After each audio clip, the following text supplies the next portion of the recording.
Brother, FIR సంగతి లీగల్గా చూసుకుంటాం. నేను నీ కేసు గురించి చెప్పిన. అసలు ఏసీబీ కేసు పెట్టే అర్హత లేదని నేను అంటున్నా. కరప్షనే లేకపోతే యాంటీ కరప్షన్ ఎక్కడదా? ఎఫ్ఐఆర్ ఎక్కడిది? ఖచ్చితంగా ఏం చేయాలో లీగల్గా చూసుకుంటాం. ఇక ఎఫ్ఐఆర్లో ఉత్తుపాతలు నేను లాయర్ కాదు. నేను అదే చెప్తున్నా బ్రదర్. ఈ లీకు వీరులు, ఒకప్పుడు గ్రీకు వీరుడు అని పాట ఉండేది. అట్లా ఇప్పుడు రేవంత్ రెడ్డి అంటే ఆయన లీకు వీరుడు. సీదా అసెంబ్లీలో మాట్లాడదాం రారాబాయ్ అంటే రాడు. ఒక మంత్రికి దమ్ము లేదు, దద్దమ్మలంతా మాట్లాడమని. రేపు ముందుగా అసెంబ్లీ పెట్టమను. ఇప్పుడు నేను చెప్పింది తప్పు అయితే రేపు అసెంబ్లీలో చర్చ పెట్టమను.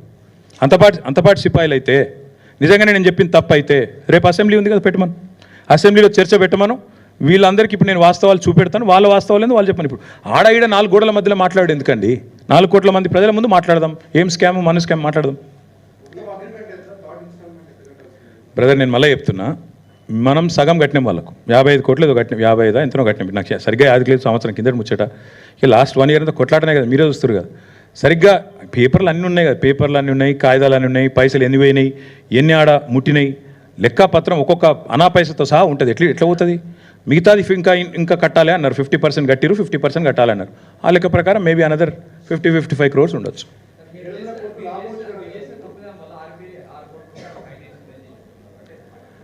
ఎవరు చెప్తున్నారు? గవర్నమెంట్ ఎక్కడ చెప్పింది? ఒక్క మంత్రి అయినా కెమెరా ముంగటికి వచ్చి మాట్లాడినా అంతా లీకు వీరులు. ఆర్లో కూర్చొని ఈఆర్లో కూర్చొని లీకులు వచ్చినా ఒక్కనన్నా రమ్మని ముంగటికి. రేపు చర్చ పెట్టమని రాదు. నేనేమంటున్నా, మళ్ళీ అడుగుతున్నా, రేపు అసెంబ్లీలో చర్చ పెట్టు. ముఖ్యమంత్రిని మాట్లాడమని దమ్ముంటే, నిజంగా అంతా నేను తప్పు చేసింటే నేను మాట్లాడతా. అసెంబ్లీలో నేను మాట్లాడతా. నేను మెంబర్ని. రేపు అసెంబ్లీ ఉంది, సస్పెండ్ చేయి, మిగతా బిజినెస్ సస్పెండ్ చేసి పెట్టు. నేను వద్దంటున్నా. రేపు అర్ధరాత్రి 12 దాకా నడిపి, లేదా ఎల్లుండి నడిపి, నిన్నోడు కొట్టి, లేదా 15 రోజులు పొడిగించు.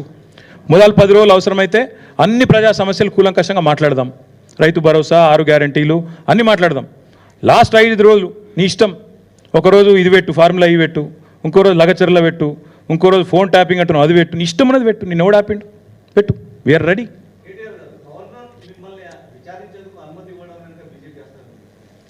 బ్రదర్, నేను ఒకటి మాత్రం పక్కా చెప్తున్నా. ఇందులో మరి ఆయనకి ఏం చెప్పినరో నాకు తెలియదు. ఆయన కూడా ఇట్లా ఏమైనా గోల్మాల్ చేయొచ్చు. ఇప్పుడు ఇవన్నీ ఈ డాక్యుమెంట్లు పబ్లిక్ డొమైన్లో లేవు. ఇవన్నీ గవర్నర్ గారికి ఇచ్చితే మేబీ ఆయన కూడా పునరాలోచిస్తున్నానేమో, నాకు తెలియదు. ఇప్పుడు నేను లేనిది నేను అనకూడదు. గవర్నర్ గారిని అనవసరంగా నేను ఆయనకు ఉద్దేశాలు ఆపాదించడం కరెక్ట్ కాదు. ఆయనకు కూడా దొంగ మాటలు చెప్పి ఒప్పించిర్రేమో. ఇప్పుడు వారిద్దరి మధ్యన జరిగిన ఉత్తర ప్రత్యుత్తరాలు, గవర్నర్కు గవర్నమెంట్కు జరిగిన ఉత్తర ప్రత్యుత్తరాలు నాకు తెలియనప్పుడు నేను అనవసరంగా గవర్నర్ గారికి మోటివ్స్ నేను పెట్టడం మంచిది కాదు. కానీ ఒకటి మాత్రం పక్కా, ఇవన్నీ కూడా ప్రభుత్వం దాస్తా వచ్చింది ఈరోజు దాకా. ఫార్ములా ఈతో జరిగిన ఉత్తర ప్రత్యుత్తరాలు, పైసలు ముట్టిన రిసీట్లు, ఇవన్నీ కూడా నేరం జరిగిపోయింది, దొంగతనం జరిగింది అనేది డ్రామా ఆడుతుండ్రో ఇలా నేను బయట పెట్టినా. ఇప్పుడు నేను చెప్పింది తప్పైతే let chief minister hold discussion tomorrow in assembly. Brother, ఇవాళ ఎఫ్ఐఆర్ అయిందట. ఒక నిమిషం, ఎఫ్ఐఆర్ అయిందట. ఇప్పుడు నేను గింత చెప్పినాక కూడా మెడకాయ మీద తలకాయ నోడైతే గింత చెప్పినాక లెంపలు వేసుకున్నారే తప్పు జరిగింది అని చెప్పి సపడే కూకోవాలి. ఇక నేను బుద్ధి తక్కువని, నేను ఎవరినైతే వాడిని అరెస్ట్ చేస్తా, ఎల్ఎన్టీ CFOని కూడా అరెస్ట్ చేస్తా, ఆయన కేవలం ఒక మాట అన్నాడు కాబట్టి నాకు నచ్చలేదు కాబట్టి నేను అరెస్ట్ చేస్తా అనే మూర్ఖులతో ఏం మాట్లాడతాం? నేను ఒకటే చెప్తున్నా బ్రదర్, లీగల్గా నేనే తప్పు చేయలేదు, నాకు గుండె ధైర్యం ఉంది, నేనే తప్పు చేయలేదు. ఇప్పుడు మళ్ళీ దాని కాగితాలు నేను చూపెడుతున్నా. కరప్షన్ లేదు, కాకరకాయ లేదని చెప్తున్నా. ఇది ACB అనేది అసలు వాళ్ళకి అర్హత కూడా లేదు ఇందులో ఉండడానికి. Anti corruption bureau has no right to be a part of this investigation because there is no corruption. If there is no corruption, where is anti-corruption bureau? That's my question. So therefore, all I'm saying is, we'll face it legally.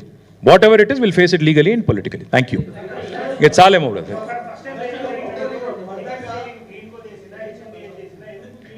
ఇంకా చాలా ఉన్నది కథ. ఇప్పుడు ఎందుకు ఇంత చెప్పినా కదా మళ్ళీ మేము ఇట్లే మూవ్ అవుతాం. వాళ్ళు అట్లా మూవ్ అవుతారు, మేము ఇట్లా మూవ్ అవుతాం. దమ్ముంటే చేతనైతే రేవంత్ రెడ్డి అనేటోడు మొగోడైతే ముందు ORR ఫస్ట్ ఆ టెండర్ క్యాన్సిల్ చేయమనండి. ఫస్ట్ అది క్యాన్సిల్ చేయమనండి, ఆ తర్వాత విచారణ చేయమనండి. రేవంత్ రెడ్డి మొగోడైతే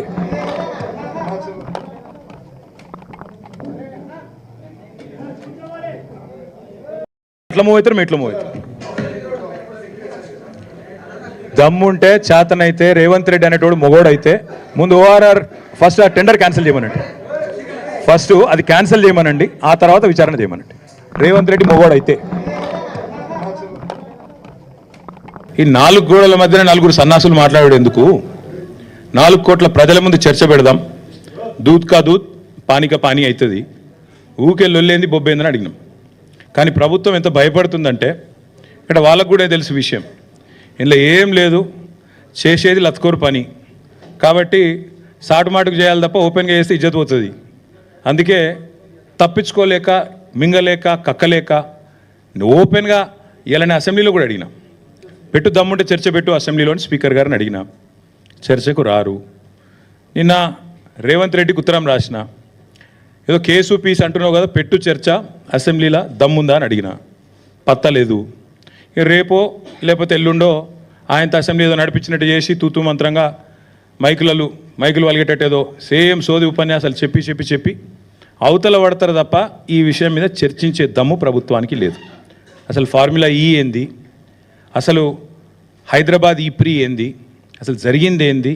అందుకే అనివార్య పరిస్థితులు, ఎందుకంటే ప్రభుత్వానికేమో చర్చకు ముందుకొచ్చే దమ్ము లేదు, చర్చలో పాల్గొనే సత్తా లేదు. ముఖ్యమంత్రికి చర్చలో పాల్గొని కళ్ళలో కళ్ళు పెట్టి చూసి ధైర్యంగా ఇది జరిగింది తప్పు అని రుజువుపించే శక్తి లేదు. ఏదో కేసు పెట్టాలనే ఒక సాడిస్ట్ మెంటాలిటీ తప్ప ఇవాళ జరిగిందేందో కనీసం మీ ద్వారానన్నా ప్రజలకు చెప్పాలా. ముఖ్యంగా తెలంగాణ ప్రజలకు ఎవరైతే ఇవాళ మమ్మల్ని ఎవరైనా రోడ్డు మీద గుర్తుపడుతున్నారంటే దానికి కారణం తెలంగాణ ప్రజలు. ఎందుకంటే వారు ఓట్లేస్తే నేను ఇప్పటికీ 5 సార్లు ఎమ్మెల్యేగా గెలిచినవాడిని, ఉప ఎన్నికతో కూడా కలుపుకుంటే 5 ఎలక్షన్లు గెలిచినవాడిని. కాబట్టి తప్పకుండా వారికన్నా నిజాలు చెప్పాలా అన్న ఉద్దేశంతో ఈరోజు ఈ ప్రెస్ కాన్ఫరెన్సు మా సోదరుడు నరేందర్ రెడ్డి గారిని ఆహ్వానించడానికి, అదేవిధంగా మరి ఈ విషయంలో కూడా వాస్తవాలు ప్రజలకు చెప్పడానికే నేను ప్రత్యేకంగా ఈ ప్రెస్ కాన్ఫరెన్స్ నిర్వహిస్తాను. జరిగింది ఏంటి మీకు లాస్ట్ టైం కూడా చెప్పాను, మళ్ళొక్కసారి చరివిత చరణం అయినప్పటికీ కొద్దిగా మీకు బోర్ కొట్టినప్పటికీ దయచేసి సావధానంగా వినాలని రిక్వెస్ట్. హైదరాబాదులో ఇండియాలో ఈ car racing, motor sports racing అనేది రావాలని, ఈ క్రీడగా బహుళ ప్రాచుర్యం పొందిన ఈ మోటార్ స్పోర్ట్ రేసింగ్ ఏదైతే ఉందో ఇక్కడికి తేవాలని చాలా ప్రయత్నాలు గతంలో కూడా జరిగినాయి. చంద్రబాబు నాయుడు గారు ముఖ్యమంత్రిగా ఉన్నప్పుడు 2001వ సంవత్సరంలో ఆనాడు ఫార్ములా 1 రేస్ని ఇక్కడికి తేవాలని చాలామంది మిత్రులు కూడా మీడియాలో ఫార్ములా 1ని ఫార్ములా ఈని కలగాపులగం చేసి వాడుతున్నారు. దయచేసి అందుకే మీకు వివరంగా చెప్తాను. ఫార్ములా 1, 2, 3, 4 అవేమో regular internal combustion engines, ice engines అంటారు వాటితో జరిగే రేసులు. ఫార్ములా ఈ అంటే ఎలక్ట్రిక్ వాహనాలతో జరిగే రేసు ఫార్ములా ఈ. ఇవన్నీ కూడా FIA కిందికి వస్తాయి, ఫెడరేషన్ ఆఫ్ ఇంటర్నేషనల్ ఆటోమొబైల్స్ అని, దాని కిందికి వస్తాయి. ఎట్లయితే క్రికెట్లో మనకు BCCI, ICC రెండు ఉంటాయి. BCCI అంటే Bharat cricket board of cricket control India, ICC అంటే ఇంటర్నేషనల్ క్రికెట్ కౌన్సిల్. అట్లాగే ఇందులో కూడా 2 అసోసియేషన్స్ ఉన్నాయి. ఒకటి FMSCI, federation of motor sports clubs India, same BCCI మాదిరిగా ఇండియా